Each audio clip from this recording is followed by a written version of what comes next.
Hello everyone, today we are going to study about differentiation. But before we will go in depth of differentiation, I think we should first let's have a brief idea about calculus. Because as we all know that differentiation is a part of calculus, so to get deeper into this differentiation part, we should have a very brief idea that what calculus exactly is. So calculus is nothing but study of changes. These changes are of any kind, like a variable v1 changing its value with respect to another variable v2. So this kind of study comes under this calculus. An entity changing its value with respect to another entity, that kind of studies come under this calculus. So to get a very clear understanding of what calculus is, we should have some real life examples like rate of change in runs with respect to hours, which is nothing but run rate.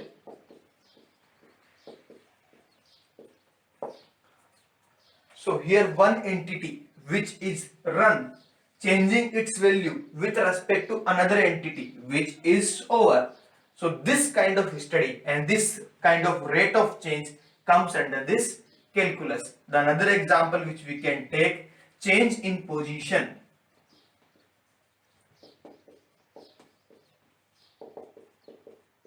For example, if a person is standing here at point A and he is changing its location to point B with respect to a static observer O. So this kind of change in position also comes under the study of calculus. So these are some real life examples, except that we can discuss that how air pollution is increasing year by year. It means we are changing the air pollution with respect to time. Same, population is increasing year by year. So if you say 10 crore people increased in a year, it means we are saying that variable population changing its value with respect to variable time. So this kind of study comes under calculus, and these are some real life examples where we have discussed that how variable v1 and how one variable changing its value with respect to another variable. Now let's have a discussion that how many type of calculus we are having here. So calculus is of two types. The one is differential calculus and another is integral calculus. So here we will focus on differential calculus. So first have a very brief idea about these two calculus. The one is differential calculus and the another is integral calculus. So here in differential calculus we define that how fastly and speedily a variable v1 changing its value, which is nothing but rate of change. How fastly or speedily a variable changing its value with respect to another variable, that is nothing but rate of change. So we will discuss rate of change in differentiation, and if we will discuss about integration, then these small changes, after summarizing these small changes, we will make a big change, and this is the integrated value of these small changes, and this is comes under this integral calculus part. So this is integral calculus and this is differential calculus. In differential calculus we will discuss the rate of change, that how fastly a variable changing its value. So this rate of change can be of two types. The one is average rate of change and the another is instantaneous rate of change. So what average rate of change and what is instantaneous rate of change? Now we will go in depth.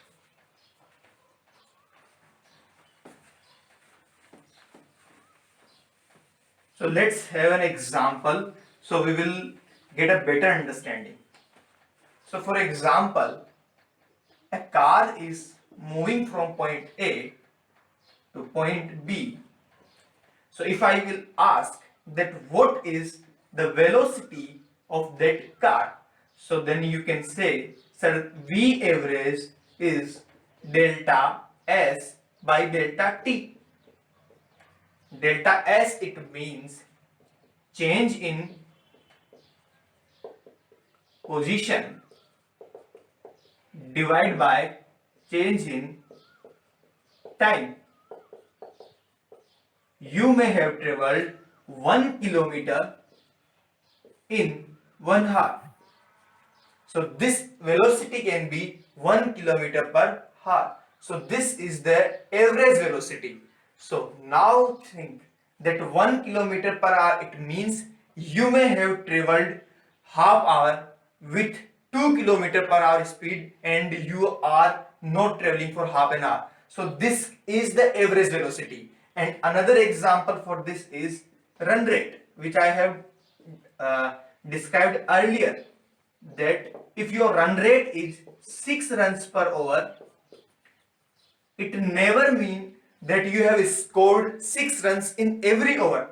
You may have scored 12 or 15 runs in an over, and you may have scored 0, 1 or 2 runs in an over. So this is average run rate, and here this is average velocity. So this kind of study is average rate of change. Now we will discuss that what is instantaneous rate of change, and from there we will describe the formula of derivative.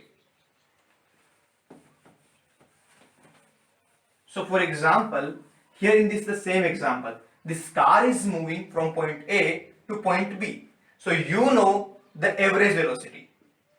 But suppose if this car got an accident at a point O, so what is the exact speed on this point O? How you can calculate this velocity? Because to find out the velocity, you need delta S by delta T. So for this point, we have only one point. So delta S will be 0 and delta T and same delta T will be 0. So 0 by 0 is meaningless. So from this formula, we can't find out the particular instant velocity on a particular point. So how we can find it out?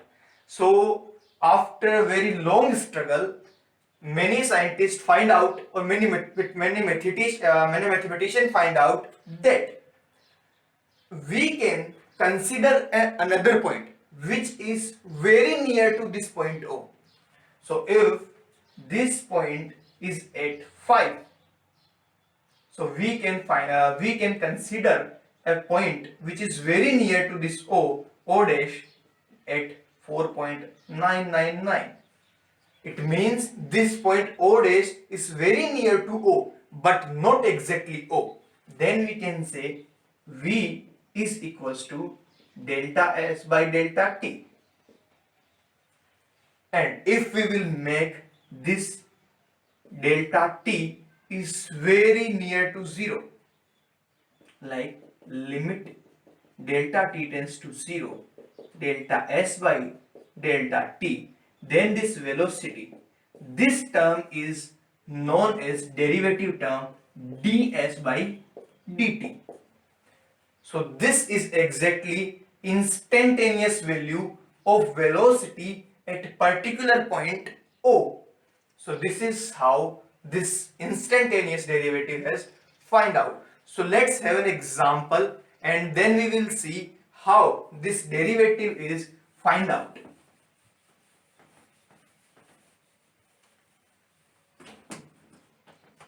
So for example, here we have function y equals to x square. So if in first step you change your location very marginally, x plus delta x, then your y value also change its value with marginal part. So y plus delta y. So put here in the equation that y plus delta y equals to x plus delta x square. So y plus delta y equals to x square plus del x square plus 2 into x del x. Now what is delta y? Delta y equals to x square plus delta x square plus 2x delta x minus y. And what is the value of y? That is x square. So put here x square. X square to x square cancel. Then delta y equals to delta x square plus 2x del x. Take the del x common. Delta y equals to delta x plus 2x. Then delta y by del x equals to delta x plus 2x. Now you can put the limit delta x tends to 0 as we have done it earlier to find out the derivative. So put limit x tends to 0, which is nothing but dy by dx. Here also put limit delta x tends to 0. Now in this term, if you will put the value of delta x is equals to 0, then you will find out 2x. So for the y equals to x square, you will find out the derivative is 2x at a particular point. So this is the derivative of y equals to x square. Now let's discuss some standard formulas. So d by dx of a constant will be 0 and the derivative of e to the power x is remains same, e to the power x. Then d by dx of log x will be 1 upon x. Then similarly d by dx of sin x is equals to cos x and d by dx of cos x is equals to minus sin x. Then d by dx of tan x equals to minus sec square x. So these are some standard derivatives of some specific functions, and this is very important that d by dx of x to the power n is equals to n, then x to the power n minus 1. So take this n in front of this, it means the coefficient of this x to the power n minus 1 and reduce this power n minus 1. So this is d by dx of x to the power n. Now let's discuss some rules of differentiation. If we have y equals to ux dot vx, here ux is a function of x and vx is another function of x. It means in the term y we have two functions of x. So dy by dx is, so first differentiate first function, differentiate first function with respect to x and take this second functions same to same. Then in next term differentiate second function and put another function same to same. So this is the product rule through which we can find out dy by dx. Now if you have a function y equals to ux divided by vx, so here we have the functions in multiplication and here we have the function in division. Let's have an example of entrance exam. So through this question you will get to know that what kind of questions are getting asked in the exam. This question is from IIT JEE, which was used to held before JEE mains. So question is that we have an equation that is x to the power n, y to the power n equals to x plus y to the power n plus n. Through this equation we need to find out dy by dx. Now we know that what is differentiation, how to find out the derivative, because we have discussed the formulas, standard formulas, and the product rule and the quotient rule. So we have discussed all these things. So using these formulas we can find out this question's solution. First, normalize this equation. It means take this equation and make it simpler to find out the dy by dx. So first take log, because here you have two terms in multiplication and one term which have something in power. So using logarithmic function you can simplify these equations. So take log x to the power n y to the power n equals to log of x plus y to the power n plus n. So according to the logarithmic formulas, here we can say this will be m log x plus n log y, because this multiplication will break with the addition sign, and here this n plus n will come in this multiplication, and log x plus y. Now everything is simpler. Just differentiate the whole equation, so you will get the dy by dx. So m d by dx of log x plus n d by dx of log y equals to m plus n d by dx of log x plus y. So here this will be m by x, because d by dx of log x will be m by x, and dx by dx equals to 1, plus and d by dx of log y will be 1 upon y, but y is another variable and x is other variable. So here we will have dy by dx equals to, similarly, m plus n divided by, and the differentiation of x dx by dx will be 1, but dy by dx will be here. So now we have dy by dx term here and here. So just take something common, m by x. Transfer this equation to that. First just simplify this equation. N by y dy by dx equals to m plus n x plus y, n plus n x plus y into dy by dx. So I have multiplied this whole term with both the terms. Now take dy by dx to there and n plus n x plus y to here. N by x minus n plus n divided by x plus y equals to, take dy by dx here common, and n plus n upon x plus y minus n upon y. So from here we can find out the dy by dx.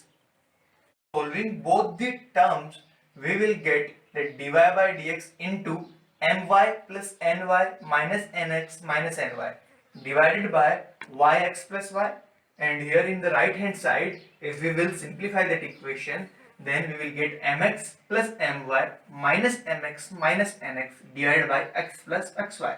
So you can cancel this x plus y to x plus y. Here n mx to mx, and here ny to ny. Now rewrite this equation, that dy by dx into my minus nx divided by y equals to my minus nx divided by x. So here my minus nx, my minus nx, both the terms are same, so you can cancel it. So dy by dx into 1 upon y equals to 1 upon x. So simply you can write that dy by dx is equals to y by x. So this is the final answer of this question, that how we can find out dy by dx. We have given an equation. First step, just simplify that equation. Now how I have taken the logarithmic function, because the terms were in multiplication. So by taking logarithmic we can convert it multiplication into addition. So then after taking logarithmic we have taken the derivative of that equation, and finally we find out the dy by dx by simplifying just two terms which is in left hand side and right hand side, and after solving this equation the dy by dx is equals to y by x. So in this session we have discussed that what is calculus, what is differentiation, what is integration. So basically differentiation is the rate of change and instantaneous differentiation is dy by dx. So finally, and then we have discussed this standard formulas, then some rules, and finally one question which is asked in an entrance exam, which is the level of JEE means. So we will end this session here. Thank you for watching.